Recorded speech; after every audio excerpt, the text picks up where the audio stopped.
Hello Brainers, welcome to our channel Brainers first. তোমাদের জন্য আজকে নিয়ে চলে আসা হয়েছে একটি স্টোরি রাইটিং, এবং সেটা হলো সপ্তম শ্রেণী ক্লাস 7-এর অ্যাক্টিভিটি নাম্বার 13, পেজ নাম্বার 113। তো তোমরা খুব ভালো করে দেখে নাও, ইংলিশ বইয়ের পেজ নাম্বার 113 ওপেন করো, এবং সেখানে দেখো অ্যাক্টিভিটি নাম্বার 13-এ একটি স্টোরি রাইটিংয়ের হিন্টস তোমাদের ওখানে দেওয়া রয়েছে, এবং সেই হিন্টসের যে উত্তর অর্থাৎ আনসার স্টোরি রাইটিংটা আজকে নিয়ে চলে আসা হয়েছে। তো যাই হোক, উইদাউট এনি ডিলে আমরা সোজাসুজি চলে যাব স্টোরি রাইটিংয়ে। Before immediate writing of this story, এই রাইটিংটা লেখবার আগে আমাদেরকে আগে হিন্টসগুলোকে ভেরি কেয়ারফুলি মিনিংফুলি পড়ে নিতে হবে, যে হিন্টসগুলো কী বলছে। আগে হিন্টসের মানেগুলো বুঝবো অ্যান্ড দেন রাইটিংটা লেখা শুরু করব। তো চলো আগে হিন্টসের মানেগুলোকে ক্লিয়ার করা যাক। Write a story with the help of the following points. পয়েন্টগুলোর সাহায্য নিয়ে একটি স্টোরি রচনা করো বা লেখো। তো প্রথম পয়েন্টস, দ্য ফার্স্ট পয়েন্টস বলা আছে, দেখো যে ফ্রগস লিভড ইন এ পন্ড। এর মানে তোমরা অবশ্যই জানো যে ফ্রগস মানে ব্যাঙেরা বাস করতো একটি পুকুরে। পন্ড মানে পুকুর। দেন তারপর বলা আছে boys hit stones and hurt the frogs. আর বালকেরা কী করতো না পাথর ছুঁড়তো। স্টোনস মানে পাথর ছুঁড়তো এবং ব্যাঙদেরকে আঘাত করতো। A frog asked, why are you throwing stones. একটি ব্যাঙ তখন জিজ্ঞেস করলো যে তোমরা পাথর ছোড়াছুড়ি করছো কেন। বয়েজ রিপ্লাইড, তখন বালকেরা উত্তর দিল, উই আর প্লেয়িং, আমরা খেলা করছি। ফ্রগ সেড, তখন ব্যাঙরা বলল, ইটস ডেথ টু আস, এতে তো আমাদের মৃত্যু পর্যন্ত হয়ে যেতে পারে। সো বয়েজ ফেল্ট সরি, তাই বালকেরা এতে দুঃখিত বোধ করলো। স্টপ স্পোর্ট, এবং তাদের খেলা বন্ধ করলো। সো এই হচ্ছে তোমাদের পয়েন্টস যেগুলো দেওয়া রয়েছে, এবং এই পয়েন্টসকে ফলো করে তোমাদের এখন রাইটিংটা লিখতে হবে। যাই হোক, এখন তোমাদের মনে প্রশ্ন জাগতে পারে যে এই রাইটিংটা অর্থাৎ এই স্টোরি রাইটিংটা তোমরা কতটা লিখবে, অর্ধেক পেজ লিখবে নাকি এক পেজ লিখবে। তো এমনটা নয়, তোমরা যেহেতু ক্লাস 7-এর ছাত্র, ক্লাস 7-এ পড়ছো, অতএব তোমাদেরকে রাইটিং সবসময় 100 থেকে 150 ওয়ার্ডসের মধ্যে লিখতে হবে, অর্থাৎ 100 থেকে 150 ওয়ার্ডের মধ্যে শব্দের মধ্যে লিখতে হবে। তো চলো এবার আমরা রাইটিংটা লেখা শুরু করি। আমরা দেখে নিই রাইটিংটা কিভাবে লিখতে হয়, কিভাবে লিখলে আমরা পরীক্ষার সময় লিখলে ফুল মার্কস পেয়ে যাব।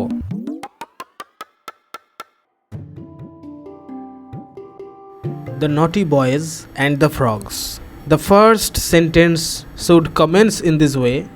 প্রথম বাক্যটা তোমাকে এইভাবে শুরু করতে হবে যে one day a few mischievous school boys were playing at the edge of a pond. One day মানে একদিন, a few mischievous school boys মানে জানোই স্কুলের ছাত্ররা বা স্কুলের বালকেরা। আর মিসচিভিয়াস এখানে মানে হলো দুষ্টুমি বালক, এক কথায় দুষ্টুমি ইংলিশ হলো মিসচিভিয়াস। তো এ ফিউ মানে কয়েকজন দুষ্টু বালকেরা ওয়ার প্লেয়িং খেলা করছিল। তোমাদের স্টোরি সবসময় পাস্ট টেন্সে লিখতে হয়, তোমরা জানো। তো খেলা করছিল অ্যাট দ্য এজ অফ এ পন্ড। এখানে এজ মানে হলো ধারে, একটা পুকুরের, পন্ড মানে পুকুর, একটি পুকুরের ধারে দুষ্টু কয়েক বালক খেলা করছিল। তারপরে আছে দেখো a family of frogs use to live in that pond. আর সেই পুকুরে বাস করত ব্যাঙেদের পরিবার। দে স দ্য ফ্রগস, তারা দেখলো ব্যাঙগুলো সুইম মানে জানো তোমরা সাঁতার দেওয়া, তো এখানে সুইমিং মানে সাঁতার দিচ্ছিল, দেয়ার মানে সেখানে। ভালোভাবে meaning word to word meaning করে তোমাদের বলে দিচ্ছি, ভালো করে জেনে রাখো। অ্যান্ড এবং স্টপড দেয়ার প্লে, এবং বালকগুলো করলো কি তাদের খেলা তারপর বন্ধ করে দিল হঠাৎ। তারা দিয়ে কী করতে শুরু করলো না, দ্য বয়েজ হিট আপন এ গুড আইডিয়া। বালকেদের মাথায় একটা ধারণা খেলে গেল। গুড আইডিয়া তো নয়, এটা ব্যাড আইডিয়া, কিন্তু তাদের জন্য এটা good idea. And started throwing Stones into the water, এবং তারা কি শুরু করলো, পাথর ছোড়াছুড়ি করতে শুরু করলো। এখানে স্টার্ট মানে শুরু করা, থ্রো থেকে থ্রোয়িং হয়েছে, থ্রো মানে হচ্ছে ছোড়া, স্টোনস মানে হচ্ছে পাথর ছোড়া, পাথর, ইনটু দ্য ওয়াটার, জলের বাইরে থেকে ভিতরে আসলে সবসময় ইনটু প্রিপারেশন হয়।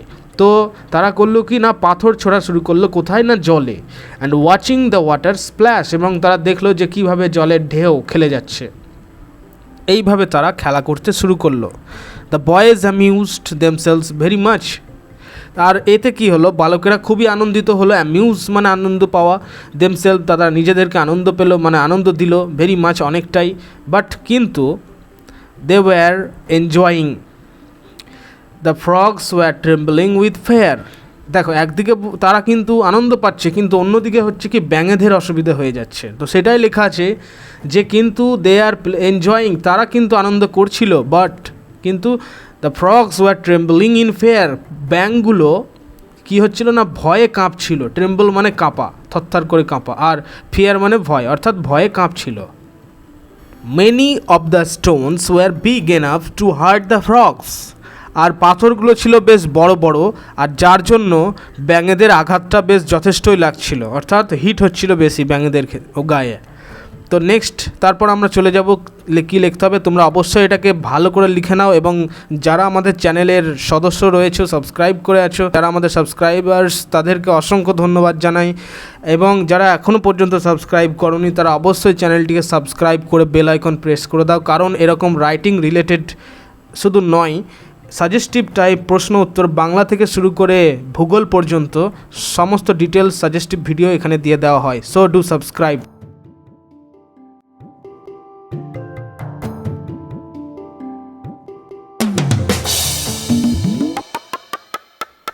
নেক্সট অন স্ক্রিন তোমরা দেখতে পাচ্ছ যে ক্লিয়ারলি বলা আছে যে the frogs thought themselves unsecure. Here unsecure মানে হলো নিরাপদহীন, যার কোনো সেফটি থাকছে না, তাদেরকে বলা হয় আনসিকিওর। এখানে বলা আছে যে থট কথাটা, এটা হচ্ছে থিঙ্কের past tense thought, think, thought. এই বিষয়গুলো গ্রামারের ক্লাসে আলাদাভাবে বুঝিয়ে দেওয়া হয়। তো যাই হোক, এখন থাক। দেমসেলভস মানে জানোই এটা সেলফ প্রোনাউন, নিরাপদহীন বোধ করলো নিজেদেরকে।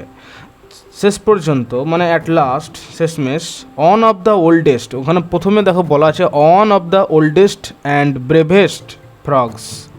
এখানে একটা কথা বলার বিষয়, স্কিপ করে গেলে চলবে না, যে এখানে ওয়ান বলেছে, ওয়ান মানে একজন, কাদের মধ্যে না সেই ওল্ডেস্ট মানে যার বয়স বেশি, এবং যে সবথেকে ব্রেভেস্ট মানে যার সাহস সব থেকে বেশি, যেই সমস্ত ফ্রগস ব্যাঙেদের, তো সেই সমস্ত ব্যাঙেদের মধ্যে একজন বলল, ওয়ান লেখা আছে প্রথমে, তো রেজড হিজ হেড, সে তার মাথা চাড়ালো মানে মাথা উঁচু করলো, এবং সেড মানে বলল, তখন কি বলল না, দ্য ডেয়ার বয়েজ, প্রিয় বালকেরা, why are you throwing stones at us, কেন তোমরা আমাদের দিকে পাথর ছুড়ছ।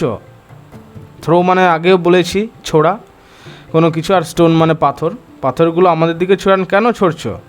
তো এই প্রশ্নটা করলো কি না one of the oldest and the bravest frogs. তো নেক্সট দেখো আছে যে we are not throwing stones at you, the boys replied, তখন বালকেরা উত্তর দিল যে আমরা তো তোমাদের দিকে পাথর ছুড়ছি না, উই আর জাস্ট প্লেয়িং, আমরা তো শুধু খেলা করছি।